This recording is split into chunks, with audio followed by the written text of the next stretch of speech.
Esse aqui é o Filosofia Pop.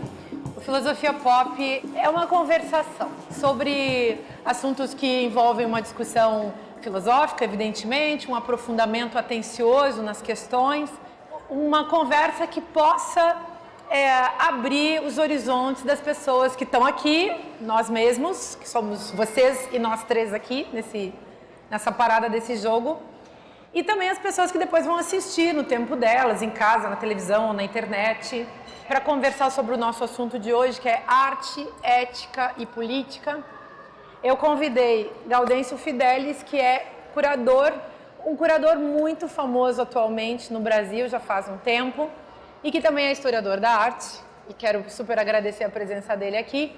E convidei Linda Quebrada, que é uma super artista multimídia, e também é uma artista autodenominada bicha travesti, que eu acho uma nova forma de performance muito interessante, autocriativa, muito legal.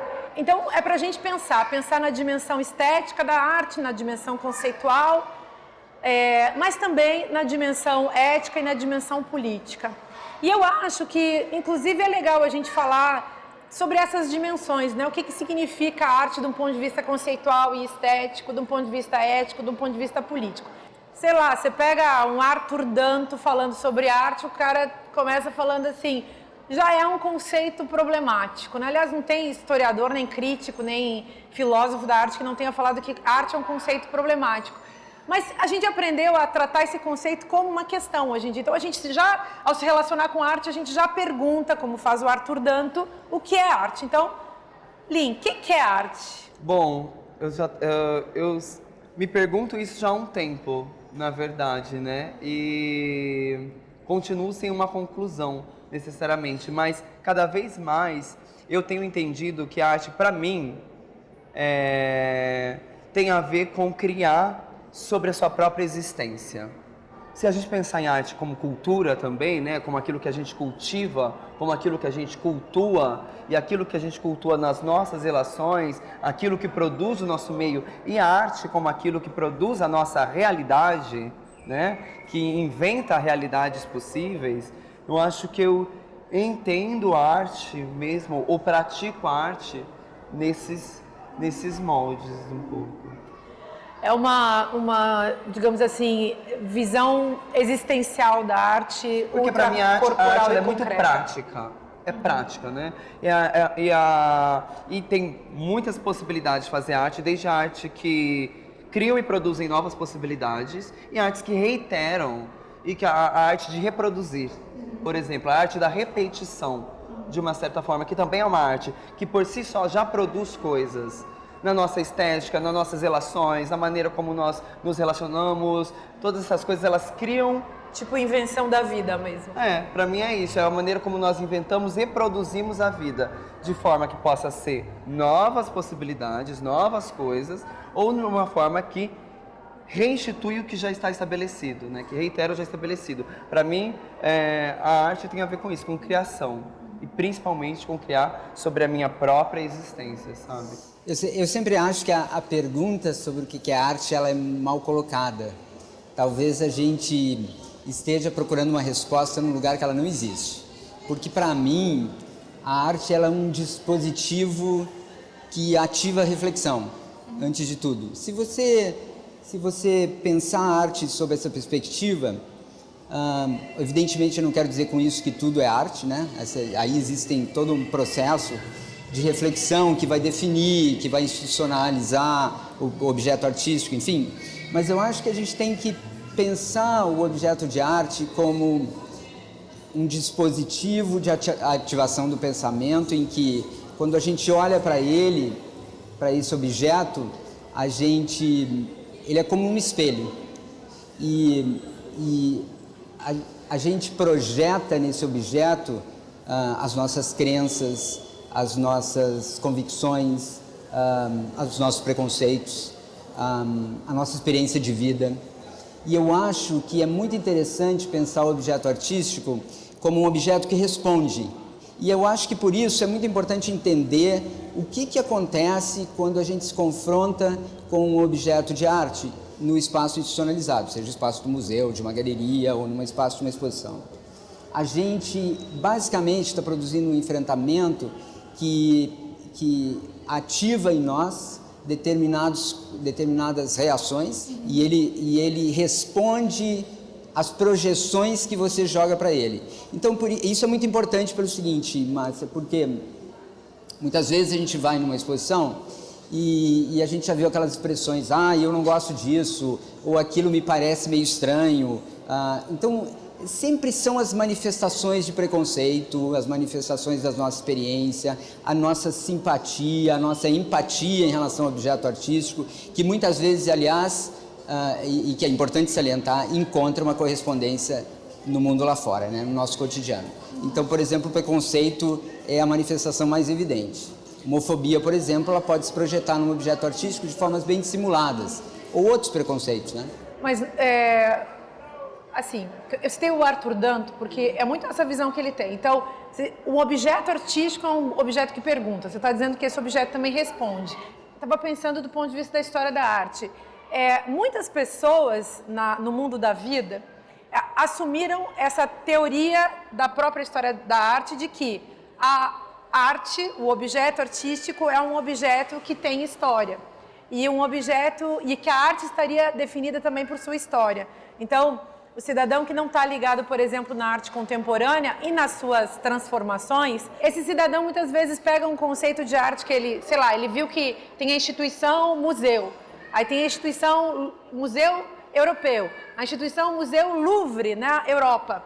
Aí ele acha que o que está dentro do Louvre é arte, mas o que está dentro de um museu tipo o MAM, que é um museu brasileiro, talvez não. Ainda mais quando se pensa, eu penso exatamente isso, quando se pensa em contextos periféricos, do que se produz como arte marginal mesmo, dentro de periferias que não está dentro de museus, que são manifestações culturais, manifestações de cultura, e que muitas vezes, por isso que eu tento aproximar de uma certa forma o conceito de arte mais próxima da minha existência, porque durante toda a minha vida eu cheguei inclusive a ouvir que se eu continuasse pensando, ou fazendo as coisas que eu estava pensando, eu nunca faria arte. Eu acho que você fala do ponto de vista do artista que está na prática ultra concreta dessa produção e, claro, você está teorizando sobre a sua própria produção e você está colocando que a arte pode ser uma coisa de cada um.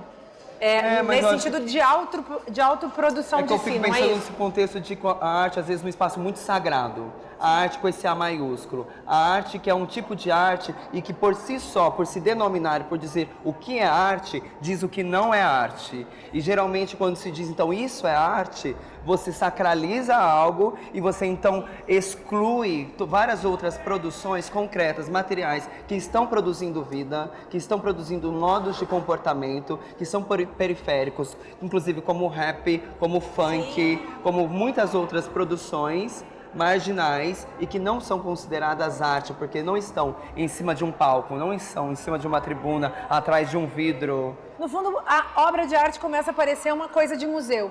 O que a gente faz? Mas eu queria fazer uma ressalva sobre isso. Talvez a primeira impressão que eu coloquei, até porque eu queria explicar, contextualizar um pouco isso.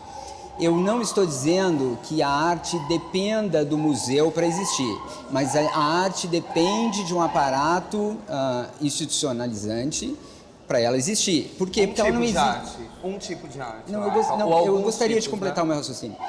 Porque, na verdade, é o seguinte, eu não estou dizendo em algum momento que... Primeiro, você falou da história, né? Na verdade, essa história que o Arthur Danto está falando é o contexto. A obra de arte não pode existir num vácuo. Se você encontrar um objeto na rua e ela não for designada como arte, o Duchamp, aliás, já resolveu esse problema para nós, ela não será nada, ela será um objeto. Porque nós temos que ativar nela uma relação de diálogo da qual ela pergunta e deve existir uma resposta, de qualquer forma. Eu não sou um historiador de arte que acho que a história da arte é feita exclusivamente de obras-primas. Ao contrário, porque a produção institucionalizante que canonizou as obras de arte, o cânone da história da arte, ela é excludente. Para cada, é o que você falou, né? Para cada obra que é elevada ao patamar de canonização, outras 100 vão ficar de fora. Mas eu queria também observar o seguinte: nós não podemos pensar, se nós pensarmos que a arte pode existir nessa independência contextual, nós vamos esquecer, por exemplo, que a música ou que o cinema existe dentro de uma indústria cultural, que é o equivalente ao museu. Agora, para mim, o interesse da institucionalidade, só para completar esse raciocínio, o interesse para mim da institucionalidade é o ponto de referência, é em relação à institucionalidade que a obra de arte se debate. Historicamente, as vanguardas históricas, elas ingressaram em um ataque institucionalizante em direção ao museu. A gente deve tomar o museu, primeiro, evidentemente, como um aparato que tem vários dispositivos para transformar uma obra de arte em obra de arte, e isso é feito automaticamente na medida que que a obra de arte atravessa a porta do museu, independentemente de outro requerimento. Mas eu gostaria de deixar essa impressão aqui, que uma obra de arte, ela existe num vácuo. Por exemplo, esse copo, que não é uma obra de arte, ele existe dentro desse contexto que nos rodeia, ele está aqui, enfim. Agora, nós não podemos nos apegar tanto à ideia de que o museu é uma barreira intransponível, primeiro porque para atravessar a porta do museu basta uma ação. É eu me mover em direção à porta do museu e entrar nele. Por que nós não fazemos essa ação é que é a questão que nós temos que discutir, né? Mas aí eu acho que existe uma complexidade de fatores que a gente precisaria de 2 programas aqui para discutir, mas é importante, só para concluir, a gente se libertar um pouco dessa pergunta, porque cada vez que a gente institui a pergunta, o que é arte, isso é arte, isso não é arte, nós estamos estabelecendo essas prerrogativas que têm uma origem na formação do cânone artístico. Elas têm uma origem histórica, né? As perguntas foram feitas para serem respondidas para aquelas obras que vão buscar ascender ao cânone artístico. Agora, eu não sou, por exemplo, historiador de arte, reiterando isso, que acredito que a obra de arte, que o cânone da história da arte e as grandes narrativas devam ser feitas exclusivamente de obras-primas. E eu acho que deve ter um espaço considerável, cada vez maior inclusive, para outras contribuições que não sejam aquelas que inclusive almejem, a priori, ingressar no cânone artístico, né? Então, acho que eu queria... Ótimo isso. Fica a questão de como podemos experimentar, digamos assim, o campo, as obras, os acontecimentos artísticos, que não são mais só também, digamos, aquelas formas pré-estabelecidas ou conhecidas dentro de uma história, né? Mas mesmo assim, existe um limitador, que são as questões morais, éticas e políticas.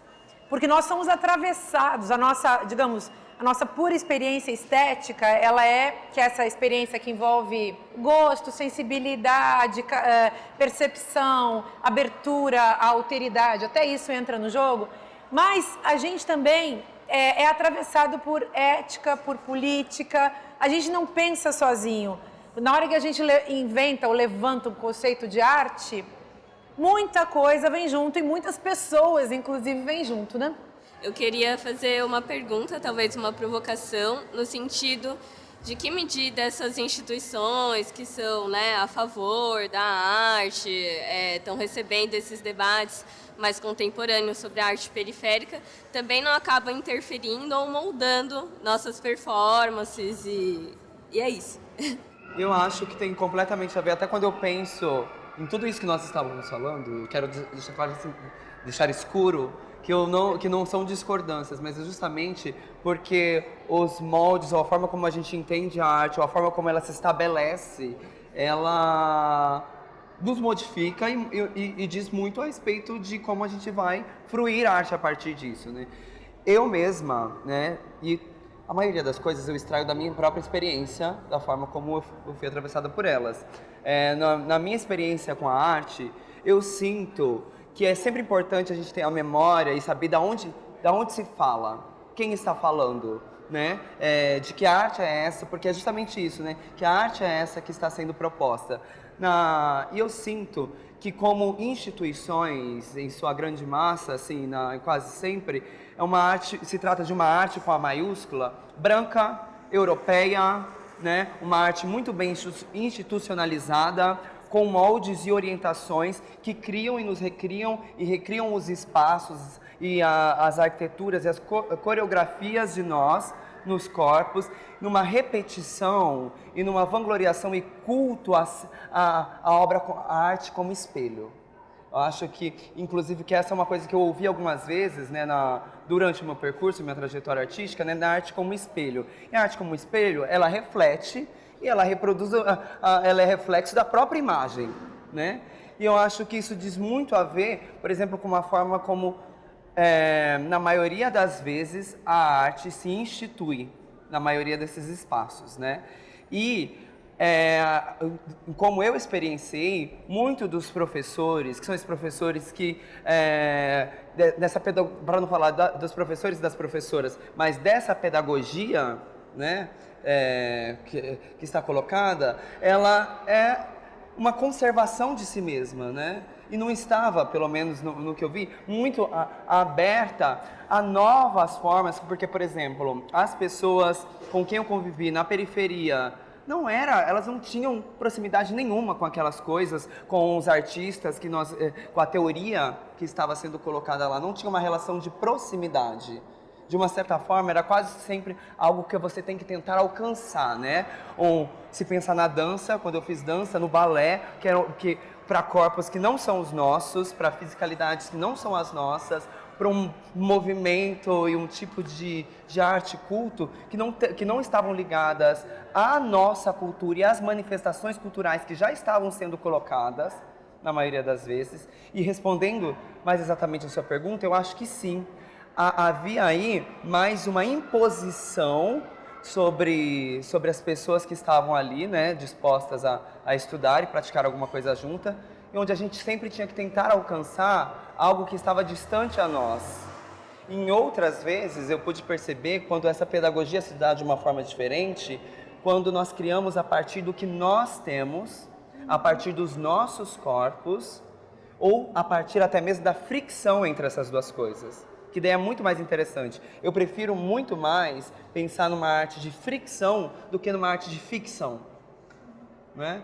Eu acho que essas coisas, colocar elas em atrito para que elas gerem um outro pensamento, não a repetição de si mesmo, não necessariamente só estudar Stanislavski que vai gerar um tipo de representação, que gera um tipo de relação e que daí isso reproduz, a arte não só reproduz a realidade tal qual, mas produz essa mesma realidade, incessantemente e constantemente, sabe?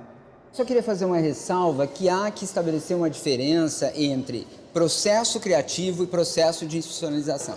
O processo criativo, não há nada que nos impeça de levar ele adiante e colocá-lo em movimento, independente do processo de institucionalidade. Acho que uma das grandes armadilhas que talvez a gente caia, e aí eu acho que nenhum de nós se salva, é acreditar que a institucionalidade vem antes da obra de arte. Ela não vem, ela vem depois. As pessoas estão acreditando que o mundo começa com a nossa geração. Ele não começa com a nossa geração. Eu tive que fazer essa ressalva de uma maneira muito contundente outro dia, porque os artistas que lutaram pelas vanguardas, que romperam com a institucionalidade, que produziram o seu processo criativo e as suas obras de arte, nas condições mais adversas, vem de muitos anos. Quando eu digo que a arte ela só pode existir se ela não existir num vácuo, eu quero dizer o seguinte, que eu só posso criticar a institucionalidade na medida da existência da institucionalidade. Eu não posso produzir uma crítica criativa se eu não ter como referência aquele norte. Eu não posso produzir em relação a um objeto sem a relação histórica, política, contextual de um objeto que eu conheço. Por exemplo, que eu desconheço. Por exemplo, o cânone da história da arte, ele é muito interessante por isso, porque eu me reporto a ele para justamente poder criticá-lo. Então, isso é fundamental. Eu acho que, mas por outro lado, eu acho que nós temos que nos liberar, eu gostaria de usar essa palavra especificamente, dessa ideia de que a institucionalidade ela é um impedimento intransponível.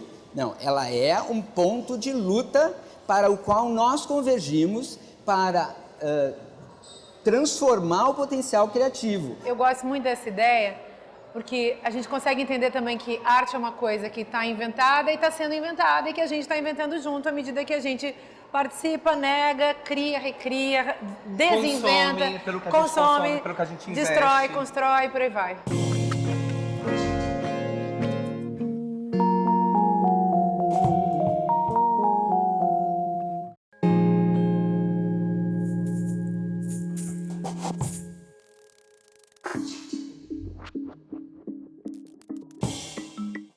A gente pode dizer que pesa sempre sobre o artista, a obra de arte e até mesmo as instituições, barras éticas ou até barras morais, né? Acho que esse é o termo mais adequado até, e barras políticas muito pesadas, né?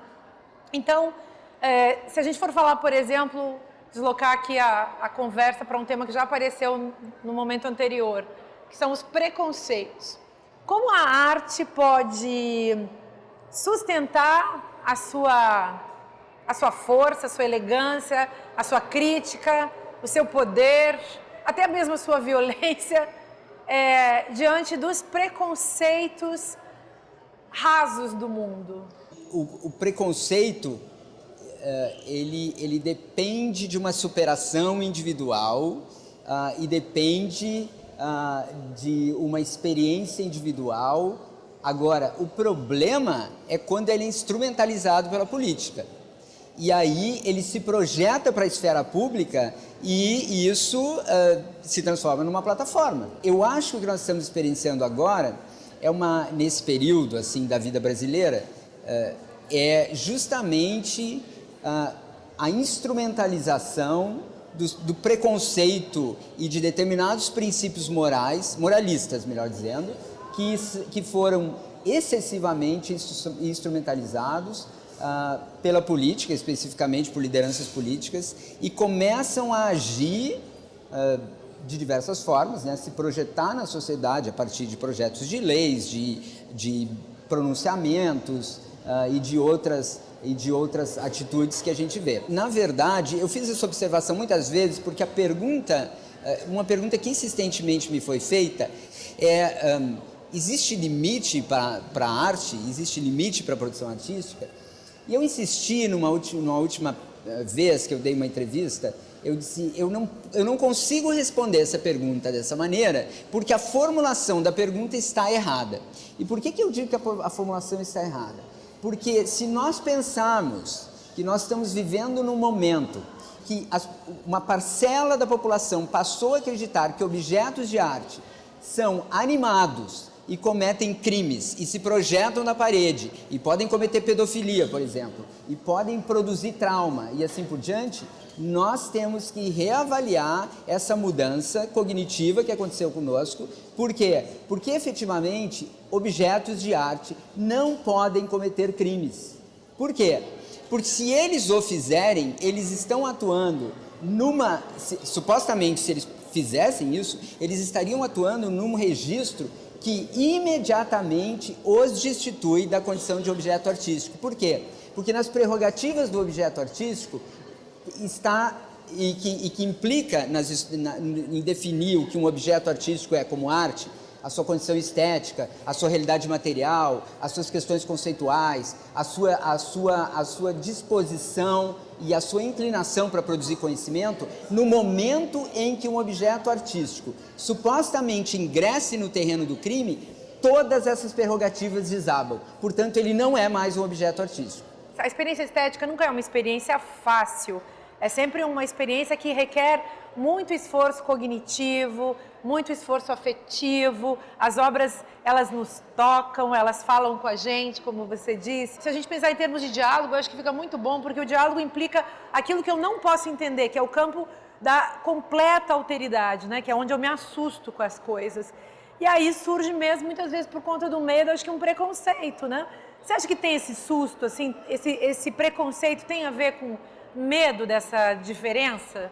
Sempre quando eu penso em preconceito, eu já penso em conceito, né? Eu acho que o preconceito, ele nasce dos conceitos que se estabelecem. Como eu penso a arte, foi a forma como eu também me relacionei com a arte em grande parte da minha vida, antes de eu estudar. Que foram as artes mais da televisão, as artes dos cinemas que eram mais próximos, de tudo que é mais popular. E eu sinto o quanto todas essas coisas me formaram, me formataram, né? E são responsáveis pela forma como eu sinto, pela forma como eu me relaciono, pela forma que eu construí o meu afeto, pela forma que eu construí os meus desejos, pela forma que eu construí os meus gostos. E sempre quando eu penso nisso, eu nunca penso necessariamente na obra de arte como a arte.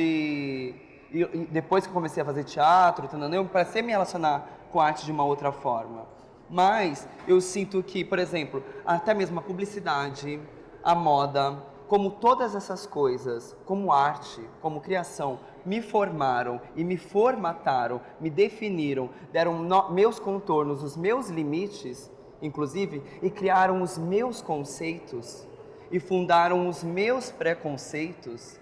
E como depois a forma como eu me apropriei da arte foi uma forma de eu olhar para essas coisas e transformar os meus conceitos também. O que eu faço enquanto eu que produzo música, mas o seu papel enquanto que você consome música, porque é nessa relação, e a gente estava falando até disso, né, que a arte ela nasce dessa relação e desse diálogo, porque é aquilo que nós investimos enquanto coletividade. E é isso que vai construir os nossos conceitos, os nossos gostos, os nossos desejos, os nossos afetos e até aquilo que nós valorizamos e sacralizamos enquanto arte. Então, e nesse ponto, vocês não acham que é interessante, não só por uma questão didática, mas também, a gente pensar nessas duas denominações, arte e indústria cultural? A indústria cultural, ela ingressou no território da história da arte também. A indústria de exposições, de produtores, de mega exposições, de blockbusters, etc. A indústria cultural, ela muda a dinâmica da produção artística quando ela age sob o processo de institucionalização.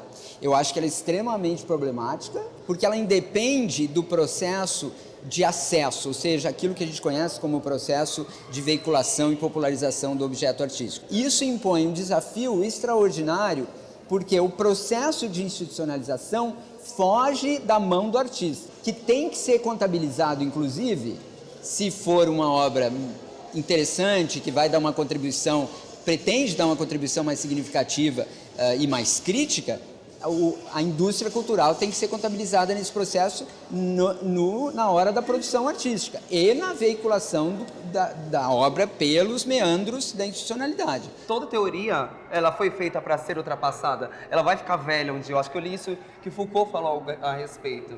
E o lance que eu acho de arte muito interessante é porque, pensando inclusive agora nesse lugar que eu estou ocupando, que é diferente do lugar quando eu ocupava quando fazia teatro, que é esse que eu estou ocupando agora fazendo música, né? E que é da representação. A arte como também esse lugar da representação, a arte como um lugar de produção de imagem, né? E a arte como um lugar que produz imaginário social e que dentro desse imaginário social nos dá referências e referencialidade para comportamento, para mim a arte ela é muito concreta, ela é algo muito prático, inclusive nas instituições, né? E fora delas. Eu comecei a me questionar justamente dessas coisas quando eu, indagada das coisas que eu estava propondo com o meu corpo no teatro em relação a corpo, que para mim é muito mais complexo do que dizer sexualidade e gênero. Para mim, o que eu estou propondo são proposições de corpo. E quando, no confronto com a instituição, com uma das representantes dessa instituição, sempre bom lembrar, né? Ela disse que eu nunca conseguiria fazer arte com um pensamento inflexível. Porque daí, nesse confronto, o novo, ou o que é diferente, de uma certa forma, do que está estabelecido pela instituição, é o inflexível, né? Porque é a exceção.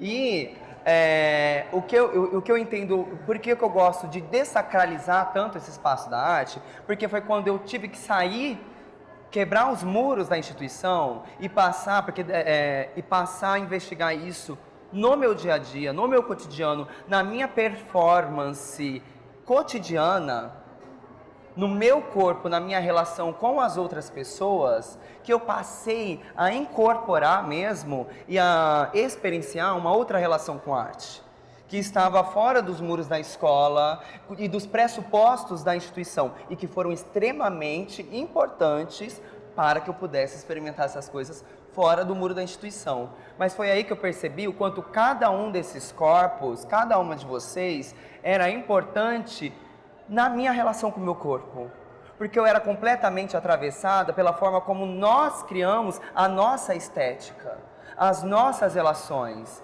e isso criava a forma como eu sentia, como eu me relacionava. Mas aí foi que eu entendi que eu era agente de cultura, estando agente, estava produzindo e criando sobre mim, porque quando eu passei a experimentar uma outra estética, quando eu passei a experimentar outras relações, isso me criava praticamente. Isso mudava a maneira como eu me sentia.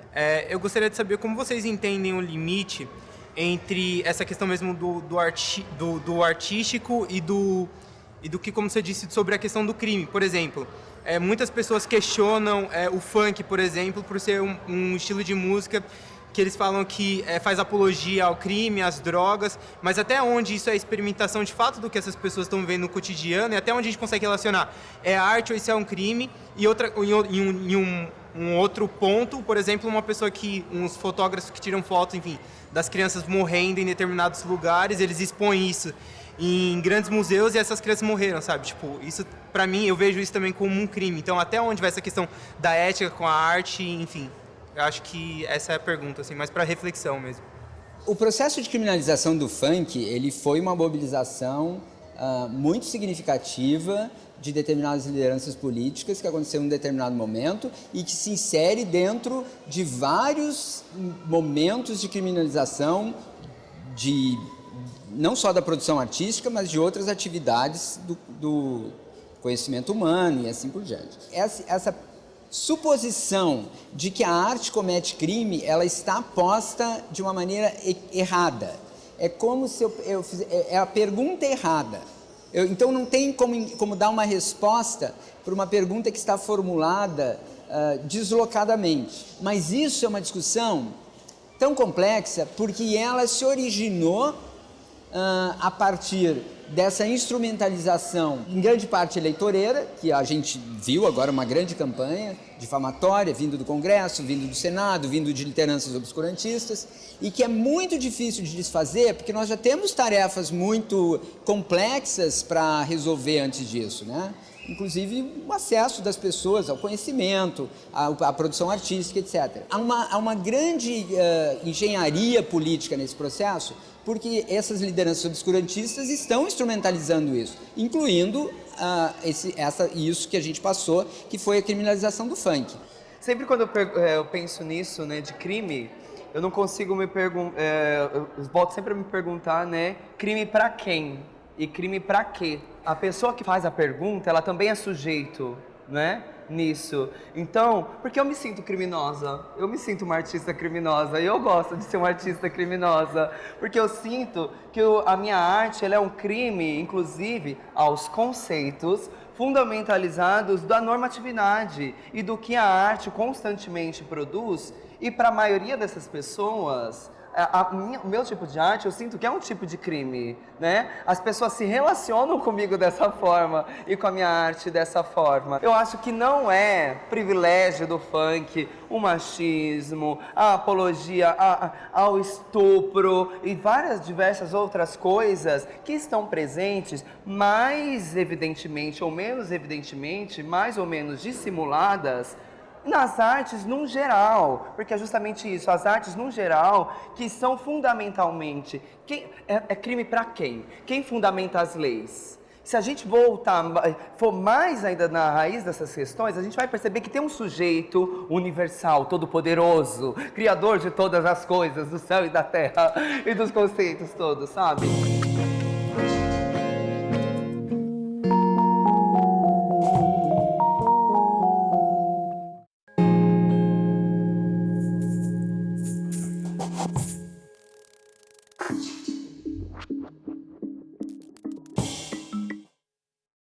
mundo afora, nós estamos vivendo num lugar em que a experiência cognitiva anda muito, vamos chamar assim, lenta, vagarosa, precária, até precarizada, dá para dizer.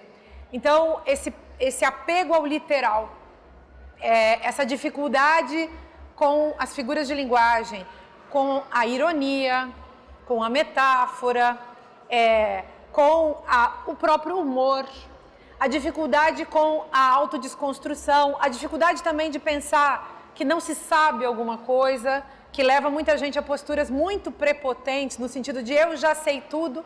O sujeito, quanto mais preconceituoso, mais ele tende a ser também prepotente em relação às outras pessoas e às coisas e às culturas, e inclusive a arte e as obras de arte. E eu acho que esse é um bom momento para a gente discutir a relação entre, ou melhor, o lugar da arte numa cultura autoritária e que imediatamente encontra um recurso fácil na censura. E aí, vamos falar de censura, gente? É uma chance também da gente discutir o tópico super fundamental para a democracia, que é a liberdade de expressão. Censura é uma questão complexa, mas ela se resume a basicamente o seguinte: o impedimento, por qualquer forma, isso que está previsto na Constituição, de acesso ao conhecimento. As pessoas tendem a interpretar isso de uma maneira um pouco simplista. Por exemplo, eu vou dar um exemplo da extensão que a censura atinge. Os nossos governantes, eles quando estão impedindo o financiamento de determinados programas para o acesso ao ensino, por exemplo, eles de forma indireta estão produzindo censura, porque eles estão produzindo o impedimento ao acesso ao conhecimento. Mas existem formas gravíssimas de censura, né? Aí, como quando a gente teve o fechamento da Queer Museu, 264 obras de 85 artistas, é um dos casos mais dramáticos que a gente já viu na história das exposições brasileiras no período democrático. Inclusive, no período da ditadura, a gente teve o caso da Bienal da Bahia, que não foi bem, que é um pouco diferente, grave, mas é um pouco diferente, porque a Bienal da Bahia foi impedida de ser aberta e não fechada, com todas as consequências que isso teve. Mas a questão da censura, eu queria apontar antes que eu esqueça, a censura ela é palpável. Na pior das hipóteses, a gente consegue detectar a censura. O que é o efeito colateral mais insidioso da censura e mais grave, eu acho que é o que nós estamos já sofrendo sem perceber, é a autocensura. E a autocensura, ela vem devagarinho, ela corrói a construção do pensamento, ela tem um efeito nocivo em 2 meses, em 6 meses é um impacto extraordinário, em 2 anos é uma tragédia, em 10 anos é o fim de tantas coisas que poderiam ter sido produzidas e não foram. E a autocensura, ela é uma coisa que a gente sabe o que é. A gente acorda de manhã e começa a pensar 2 vezes: eu botaria essa roupa? Eu falaria isso? Eu diria para os meus amigos que eu estou lendo aquilo? E esse processo vai não crescendo. Agora, sob o ponto de vista das questões legais que nós estamos vivendo, nós estamos vendo uma volta da censura de uma maneira muito insidiosa, que provém de lideranças fundamentalistas, outras com fortes componentes fascistas e outros segmentos da sociedade muito diversos, que convergem para interesses comuns, mas que, nesse momento, nós temos que fazer frente de uma maneira muito categórica. A questão da liberdade de expressão, Márcia, eu queria observar o seguinte: nós não podemos pensar a liberdade de expressão estritamente no universo artístico, porque ela afeta todas as esferas da nossa vida, afeta o nosso cotidiano, e ela diz respeito, por exemplo, à liberdade de escolha, né? O que vai fazer com que a gente possa protestar, nos manifestar politicamente, conceber a vida da maneira que a gente acha que possa conceber, respeitando os limites, evidentemente, que estão previstos na lei, mas nós estamos vivendo um momento talvez dos mais dramáticos. Por quê? Porque houve, de fato, uma mudança de pensamento na sociedade brasileira em que as pessoas confundem liberdade de expressão com supostos limites intransponíveis que elas estabeleceram para os outros. né? Com base nos seus princípios morais, éticos, políticos, ideológicos e assim por diante. E aí a Márcia, ninguém melhor para falar sobre isso, porque ela escreveu esse livro, Como Conversar com um Fascista. Que eu acho que a essência desse problema está ali, né? Onde a impossibilidade de reconhecer o outro no diálogo é o que conduz ao processo de censura, em última análise. No contexto, na história, né, do fascismo e mesmo nas pesquisas no século XX mesmo, e até as pesquisas mais recentes, sempre aparece esse traço de ódio à arte, de ódio à sensibilidade na personalidade autoritária. E aí a gente fica com esse problema sério, que é fazer a arte, no seu caso, fazendo uma arte cheia de ironia, cheia de crítica, cheia de uma muito marcada por uma liberdade de expressão, que é uma liberdade de ser, né? Muito respeitosa ao mesmo tempo com a vida, com o mundo, com o pensamento dos outros, mas ao mesmo tempo tendo como limitador o autoritarismo de uma época. O que significa encontrar-se com o autoritarismo da vida cotidiana e dos meios de comunicação de massa e das perspectivas fascistoides da cultura e propor de maneira ultra afirmativa um outro lugar. Eu fico pensando nisso, eu fico pensando de uma certa forma na capitalização dos nossos discursos, principalmente no que eu venho fazendo. Porque daí, de uma certa forma, graças ao nosso diálogo e à nossa relação, tem ficado insustentável para eles fingir que nós não existimos e que o nosso discurso não existe e que não é arte e que não produz algo entre nós. E, de uma certa forma, nisso, há algumas concessões que eles fazem para que eu entre e ocupe determinados espaços. Mas aí é onde eu sinto a censura mais sutil e mais cruel. Porque é quando eu sou convidada a algum lugar, ou algum programa, meio de comunicação de massa, e a censura, ela se evidencia no que pode ou não pode ser dito. Na minha música, quando eu vou cantar em alguns lugares, em alguns programas, que eles censuram determinadas palavras, sabe? Ou quando, enfim, vários tipos de censura que acontecem, que muitas vezes a gente não vê, que quem está assistindo necessariamente pode passar despercebido, mas é uma censura e por mais sutil que ela seja, ela é extremamente cruel, assim, não só comigo, mas com quem está consumindo aqueles veículos, que passa desapercebido sem saber, sem nem ao menos saber que está sendo censurado de alguma coisa, sabe? Sei. E acho horrível. Acho horrível porque esse lugar da liberdade de expressão, ele precisa ser sustentado em nome da convivência das pessoas numa sociedade democrática. De possibilidade, gente. Eu fico pensando nisso, de possibilidade. Não tem como você sustentar a democracia sem a liberdade de expressão, e não existe liberdade de expressão sem democracia. No entanto, também a liberdade de expressão, inclusive como expressão, ela é muitas vezes capturada pelo discurso autoritário, que é marcado por uma afetividade odienta. Mas não é só o ódio, né, gente? Porque eu tenho feito essa diferença entre uma perspectiva democrática, uma visão de mundo democrática e uma afetividade democrática por oposição a uma afetividade e uma visão de mundo autoritárias. E a gente fala muito de discurso de ódio, mas o discurso de ódio, ele também combina com o discurso de inveja, porque é o mesmo campo afetivo, o discurso da avareza, que é próprio do capitalismo, o discurso da exploração e, sobretudo, esse discurso ideológico, que também faz parte, que é o discurso do ocultamento dessa chance de conversarmos sobre isso. E se aproveita, se aproveita disso, porque ele se aproveita só do que interessa, né? Porque interessa a eles que eu esteja lá. Como Interessa mercadoria. como mercadoria e como representação. Mais uma vez aí eu vejo a representação também como um problema, porque daí eu sou apenas uma representação de mim mesma e uma representação do meu discurso com concessões, até onde interessa a esses determinados meios de comunicação.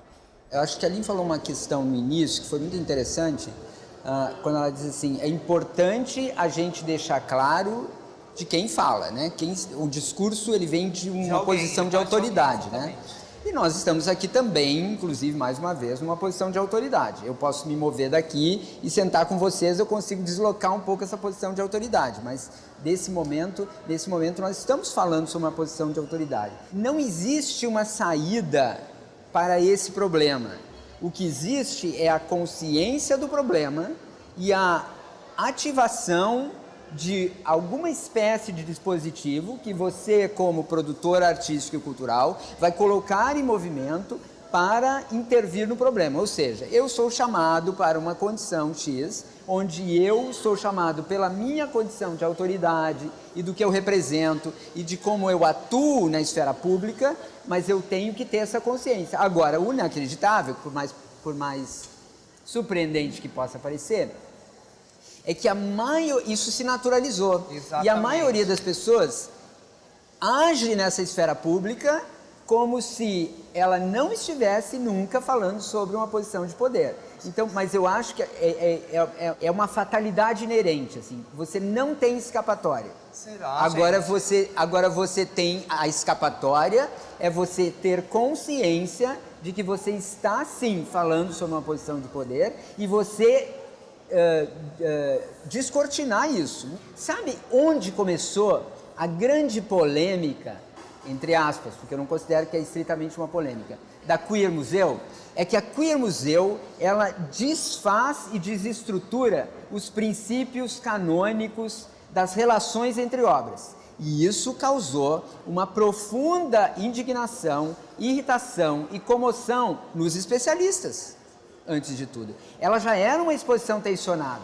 E por quê? Porque ela era uma exposição popular. Está escrito, eu escrevi, essa é uma exposição pop, onde as imagens são confrontadas de uma maneira a desestruturar a disposição entre obras canônicas e uma obra de um artista, por exemplo, que tem uma deficiência, que não tem nenhum processo de institucionalização da sua obra, ou de um artista trans, ou de um artista negro, que tem vários na exposição, mas isso é uma disputa entre formas artísticas. E esse confronto produz um atrito que incomoda os especialistas. Eu quero anunciar para vocês uma coisa, que o problema começa com os especialistas. O público em geral gosta muito de exposições e convive com elas de acordo com as suas tensões e com a sua maior ou menor capacidade afetiva ou de simpatia ou de sintonia ou da sua capacidade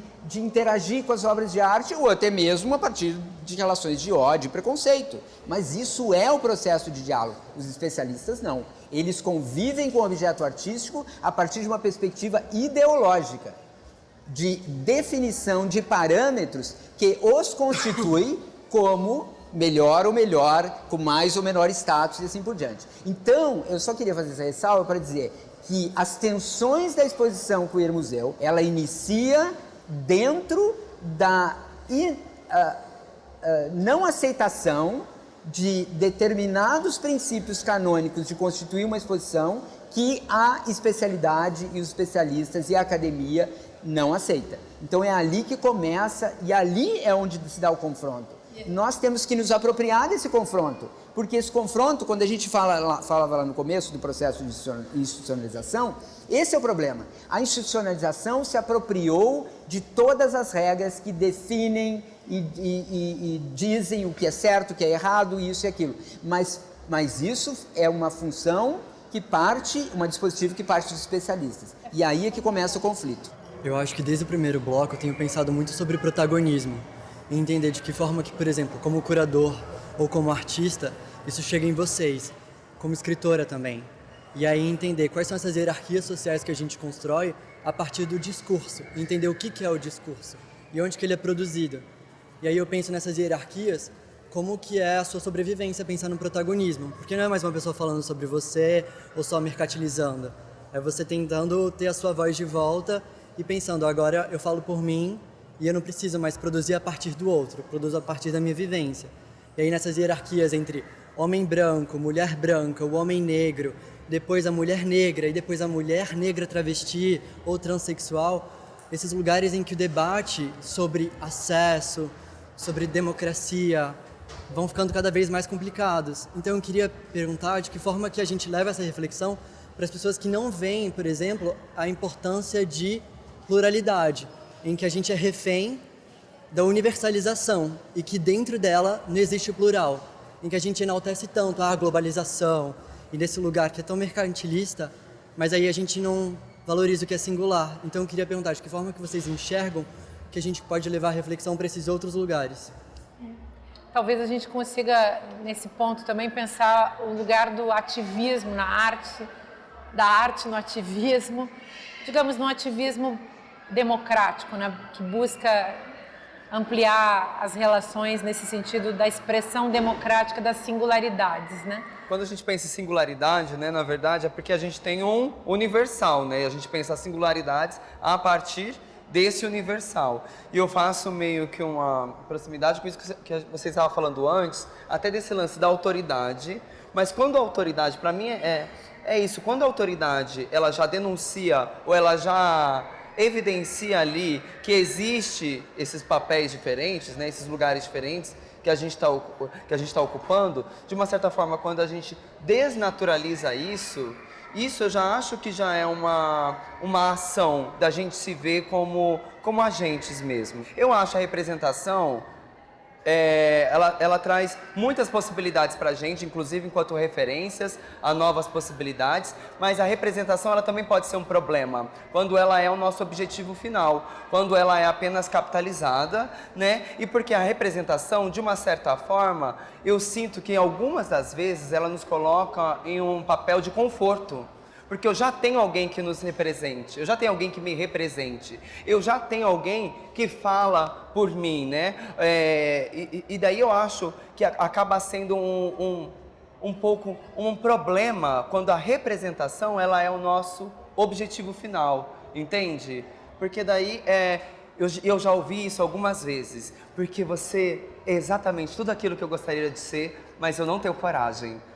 E é quando, nesse papel da arte, nesse papel das hierarquias, né, nós já nos sentimos contempladas e nós nos sentimos confortáveis em nossos lugares, dentro das nossas salas, nos nossos sofás, atrás dos nossos computadores, dando likes em algumas coisas e já nos sentimos, isso de uma certa forma também é ação, sim, né, também é investimento, mas a gente já se sente confortável porque já tem alguém agindo e fazendo por nós, sabe? E por isso que eu acho que questionar a autoridade, quando a autoridade se desnaturaliza, né? Isso, de uma certa forma, nos colocam como agente, nos colocam em confronto, expressa as tensões.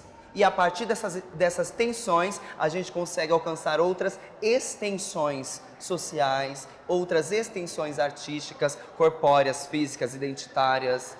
Eu vou recorrer de novo ao exemplo da Queer Museu. A Queer Museu foi concebida como uma exposição que é uma exposição sobre expressão e identidade de gênero, sobre a diferença e sobre a diversidade. Diversidade, para mim, ela se materializa na arte, exatamente na forma. Agora, se eu não tiver esta diversidade na forma artística, eu não tenho ela na individualidade. Porque quem produz a forma artística é justamente o indivíduo. Se eu me concentrar exclusivamente no indivíduo, o que eu vou ter é uma imitação superficial da diversidade.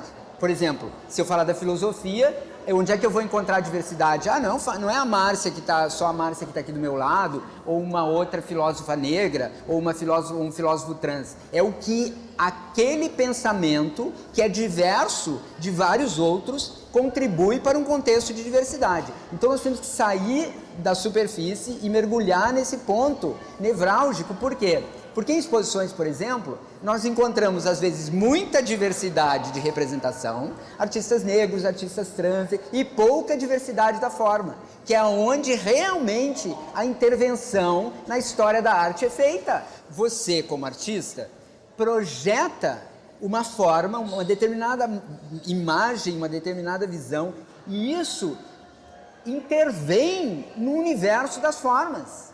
Assim, eu não conheço essa forma. Isso é desconhecido para mim, isso é estranho, isso está em desacordo com os parâmetros que a gente já estabeleceu como regras principais. Agora, o importante é que, atuando no nível da performance, isso faz com que esteja no centro dessa intervenção a maior disputa que nós estamos enfrentando, de novo, que é histórica, mas nós estamos enfrentando de forma aguda agora, que é o corpo. Exatamente. O corpo está em disputa. Esse é o problema. Mesmo a exposição Queer Museu, o que está em disputa é o corpo. O corpo trans existe. Esse processo cognitivo que eu falava, ele nega peremptoriamente a existência do corpo trans, por exemplo. Não existe, anatomicamente, fisiologicamente. Assim, existe 2 tipos de genitália. É um processo cognitivo que não aceita determinadas realidades e aceita a realidade sob o ponto de vista estrito. E a outra coisa é que nós vamos enfrentar isso também, essa mudança de processo cognitivo, na formação de novas ideologias, que nós estamos por ver ainda. E na política a gente não precisa nem falar, né, Márcia? Que eu acho que daí é trágico. Acabou. A gente vai ter que dizer tchau. Então, Tchau, gente. até o próximo. Valeu.